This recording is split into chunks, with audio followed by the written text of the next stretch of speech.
Woman says she was excited to get to the airport and catch a flight to Florida, but it's what happened before she ever boarded that flight that leaves her still upset today. KCTV5's Amy Anderson is live out at KCI with this story. And Amy, this woman isn't alone.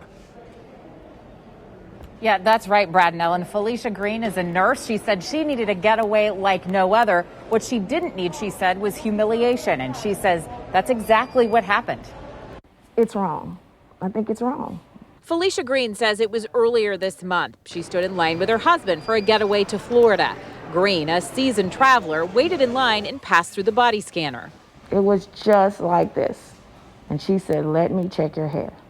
Green says she was pulled into a separate area to check her hair and says she was so stunned she didn't know what to say. She walked completely around my entire body and visually scanned my head. I was like, "Get me out of here. I cannot believe this just happened." Green says since telling her friends about her experience, she's hearing similar stories, particularly from women of color. One friend, she says, builds in extra time to each trip because she knows she'll get pulled aside for a hair check. Reports like this one from ProPublica show this is not an uncommon complaint against the TSA. Women of color feeling singled out because of their hair. Green says it was a first for her. I've gone through the TSA checkpoint with wet hair, relaxed wet hair with a baseball cap on. That didn't happen. This is the first time that I went through the TSA checkpoint and had my hair checked. Green says she happily abides by security precautions everywhere she goes, but just wishes she'd had the courtesy of an explanation of what was happening and why. We reached out to the TSA and asked about hair screenings. They told us pat-downs are legally authorized and necessary to detect prohibited and potentially dangerous items.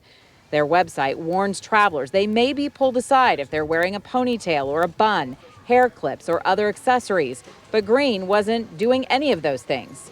If you're not checking everyone's hair like that, like what makes the difference? Like I would just like to know what made that difference.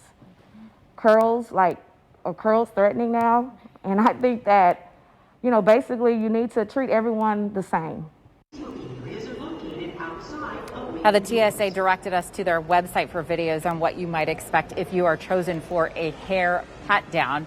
We have posted that link on our website at kctv5.com. For now, reporting live at KCI, I'm Amy Anderson for KCTV5 News.